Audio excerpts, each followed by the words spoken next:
Hi, everybody. Welcome to Quarantine Parenting. I am thrilled to be here today. I have a beautiful and wonderful friend joining me, also a inspiring coach, and I want her to kind of share with us what is going on and what are some things that we can do for ourselves so that we can help with the anxiety and fear. I want to introduce Rachel from Raya Life, and she's going to tell us all the amazing things that she has to offer. Rachel? Hi, thanks for having me, Courtney. I appreciate it. I, like Courtney said, am Rachel Horcher. I am the owner and founder of Raya Life. I am an empowerment coach, and I utilize somatics, language, and breath work to help people work through their stagnation that they're feeling. Oh, thank you, Rachel. Rachel, what is, I'm new to this. What does somatic mean? What is some of that work you do? Somatics is working with the body. So whether it be movement or body work, I'm also a licensed massage therapist and yoga instructor. So it's utilizing the body to release and work through emotions and past experiences to help us move forward. Wow. I mean, more than never, like now is we need this type of work, and especially with the movement. So when you're talking about some of the stuff you do in coaching, what are some strategies or tips you can give us parents and educators to let go of some of the stuff we're holding on to?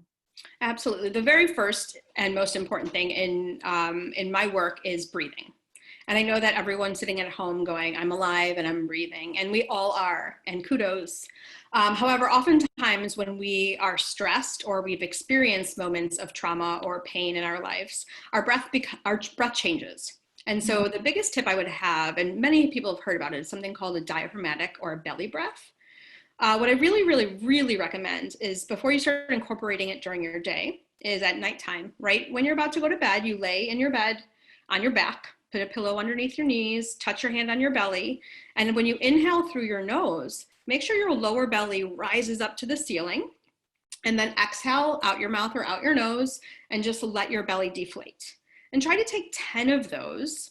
And what that's going to do is reset your nervous system so you have the ability to heal and calm your nervous system to wake up the next morning or in a few hours a little bit more able to manage your stress in your day.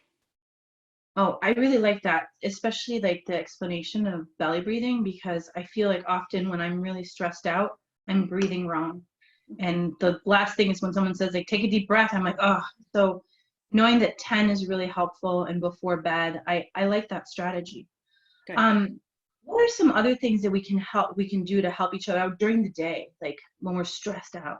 Right. So once you get used to the belly breathing lying down and it doesn't make you dizzy anymore, you can certainly incorporate that in your day. It's the quickest switch that your body has. But a few other things that you can do is if you're sitting on Zoom meetings and you're feeling a little stressed out, you can just take like your finger pads and just start to tap your chest. And that vibration will change the way your nervous system, your brain is receiving the stress that you're feeling. So you're sort of meeting the anxiety and stress where it's at by this tapping. Another technique that you can do is to stand up and just start jumping around. If you're a teacher, you've seen kids get up and just move because that's what they're called to do. And we often tell people to sit down, but standing up and just jumping around for a minute will be a really great release. Another way to sort of complete that vibration would be a hum. So you take a breath in and then you hum at the end of it. And that also is going to help when you feel like you're sort of swallowing your breath and holding it all in really tight.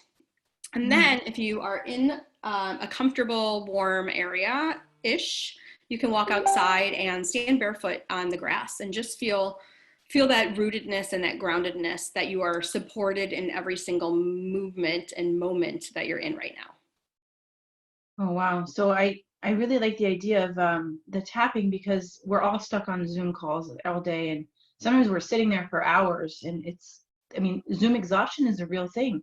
Mm-hmm. So I like the idea of tapping. What would you do? Like, what are some daily practices that you find, like, with those strategies you shared, but that you do that you find are really helpful as a mom? Right. So for me, it varies. Breathing is the number one essential thing that I incorporate in my life as a professional and as a parent and in my children's life. And that's the number one thing that we do. The next one is, especially with all these Zoom meetings happening, is I do a lot of tapping because I can angle my camera screen so nobody sees me doing that. And that's a really, really viable thing. We often will do a jumping around just for a minute to get the kids' energy back up, in mine when we're feeling a little bit not where we'd like to be, or feeling how we'd like to feel. We light candles, we have baths, we do a lot of different things, which is why it's being where you are in that moment for me. Is sometimes I feel like I need to scream, and sometimes I feel like I need to take a nap. And so it's really standing in that and allowing my body and mind and soul to guide me, and honoring that versus trying to do what somebody else is telling me to do. I really like when you bring like honoring your body. It's like listening to your intuition, listening to what your body's saying. So what if we're struggling to even like, we're so caught up in like daily stuff that we're not even listening to our body? What is a trick you can give us so that we can actually start listening to our body? One great thing is we often will disassociate. So we will go into our head brain and we don't stay in our bodies. And it's a really common thing. It's even more common now. So just placing one hand over your heart and one hand over your belly and just feeling your breath, not changing it, but feeling it. And then asking, in either internally or externally, how's my body feeling right now? Asking yourself, because you'll hear an answer and then you can get a little bit more in tune from top to bottom. Mm. I love that idea, to kind of like, we hand to heart, kind of really connecting to our body and our mind. What about when you're stuck in your head and you just, like you said, you just want to scream? What do you do to kind of figure out how to reset? Right. And again, this is a great question, and it's so individualized, but I would say that to reset, depending on your scenario, if you're in the middle of an IEP meeting, you can't scream. But you can hum really quickly. You can take a sip of water and hum it down. You can take a deep breath. Nobody's going to see it. Those are going to be your quickest resets to your nervous system, because I think it's important for everyone to remember that our brain interprets every thought, feeling that we have. And so what our goal is to reset our brain to feel like it's not so stressed out. So anything that's going to interrupt that, and even just having an internal thought of, I feel okay right now. Even if you don't, I feel okay. That's going to interrupt that signal of anxiety and stress that you're living in, and just give you maybe that little bit of a pause that you need. Oh, I like that. Really, those are great strategies, because I feel like sometimes, especially working with groups or when I'm doing online content, and it's like I can't reset, and I sometimes feel like, even though through Zoom, like sometimes negative energy, or like people being really negative. Mm-hmm. Do you have some tips to kind of manage that negativity? Sure. Again, all of the resources that I've given before, but I think what's really, really important is to remember our choice and our power in each situation. So there's all these somatic ideas that we can do in breath work and meditations, but realistically, if I'm picking up negativity or I'm feeling negative, I can shift that myself. So if I'm on a Zoom meeting, I might just have to say in my head, like, I am having a great time. This person is lovely. And just change it because you just smiled right now. So I just shifted it. If I'm in a room of people, which most of us aren't, but most of us are quarantined with our families, if we have them, and some of us are actually alone. And so it goes on both ends of the spectrum. And so choosing to, if you're alone, step outside and have a building to building meeting with somebody. Or if you're quarantined with your family and you need a break, choose to leave. Even if you're in the city, go into your bathroom for a minute, turn on the shower, and give yourself a minute. Go to whatever you need to do. Find a little tiny space just to remove yourself. Because I think especially right now, we just feel like we don't have any choices, and those have been taken away from us. And I think anytime we can step back in and give ourselves a choice, it doesn't feel so negative anymore at all.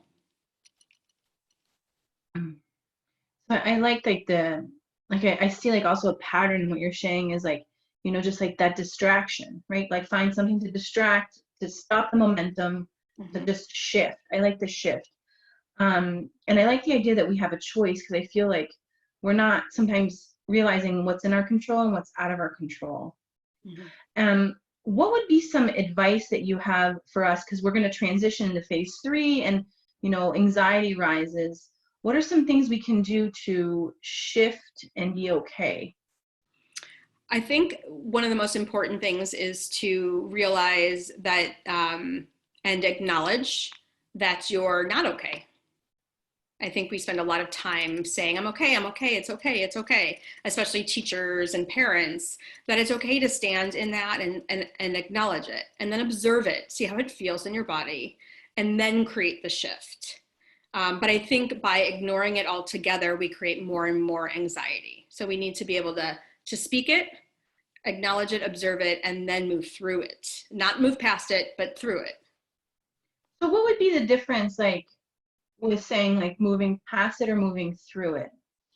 Oftentimes, and not everyone, not everyone's perspective is the same, but oftentimes when we say we're moving past it, we leave it and we just pretend it didn't happen. Again, it's sort of that disassociative quality. Moving through it means that we're standing in it, as dark and hard as it might be. We're going to work our way through it, and we're going to find some sort of light. It might not be the end, and certainly in this situation, it's not the end, but it's a way through, so we're not stuck in the anxiety, but we're working through it. We're currently working, and our brains love to know that we're making progress. Human nature is survival, so it wants to know that we're doing something other than fighting for our lives. And so you got to work through it, though, versus just pretend it never happened or it's done and now let's move on. Yeah, I like that explanation. It gives a lot more clarity to just be like, that never happened versus, I'm really progressing, I'm growing. I'm like, I like that. And I think that's very helpful for all of us. Um, Now, since I love your company and I love the fact that you do empowerment coaching, what are some words that you could give us parents and educators as far as like inspiring us or just getting us through a day? Right. So for me, I think as I've observed and lived through and in this experience, one thing that has really resonated with me and when listening to my clients and friends and colleagues is the unknown. And one observation that I have from my own life and everyone's is we've all already done the unknown. There have been so many moments in my life and your life and everyone's lives that we didn't know what was going to happen next. We couldn't control the external things that were coming our way. And look at us now. Not look at us now in quarantine, but look at us all now surviving, some of us thriving, some of us making our way through. Everyone's already done this before. So if you remember that you've already made it this far, that this is just one more thing that you don't exactly know, but you have a lot of control over the way you react to it and the way you choose to breathe through it. So I'd say that would be the biggest thing. Is sometimes I think we forget how far we've come and all of the really challenging moments and periods we've gotten through when we didn't have an answer. And that's really what life is. And then the other real easy tip would be, and mantra, I say it all the time, is one breath at a time, one moment at a time, every moment passes. Sometimes all you can do is make it through that one moment and then go to the next. Sometimes we're looking so far into the future, it's daunting. So staying present with where you're at now is really, really important.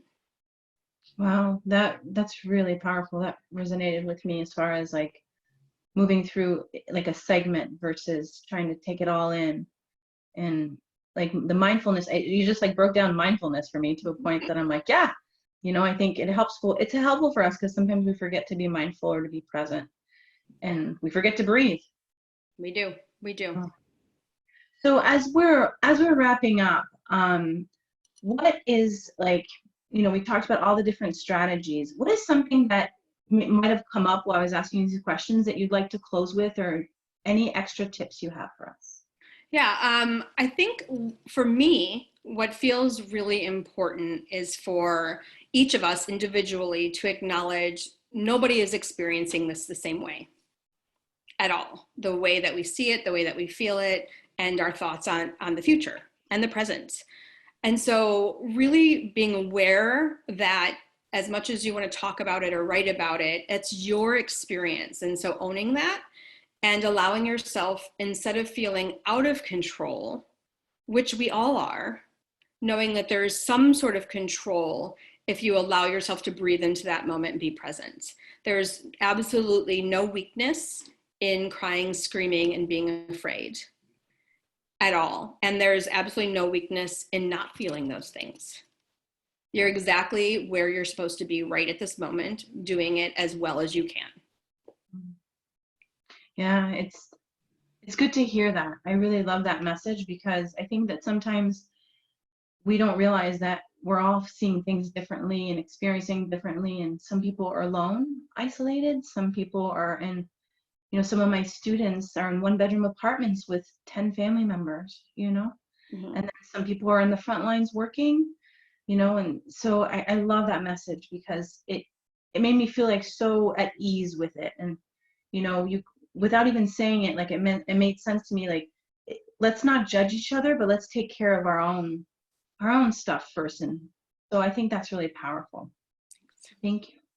Thank you. So I know where to find you, but I want to tell all parents and educators, where can they find you? Because it's like, I'm so relaxed. I feel like you've given me so much just on this interview. Where can I find you? Well, you can find me on Facebook at Raya Life. You can find me on Instagram at _Raya Life _. Website is in progress, so you can't find me there. You can also find me on email easily at rayalifeconnect@gmail.com. So always open to any questions, comments, or concerns, and available 24/7 right now. Perfect. Well, I'll make sure that in the channel I put all your information, so it's just one click away. And I love your posts on Instagram. You're always so inspiring and real, and you're so easy to connect with. It's really great. I'm so excited that you were able to spend some time with us today. So thank you Thanks very for much. inviting me. I really appreciate it. Thank you. Okay, you take care. Thanks. Okay, Bye. bye.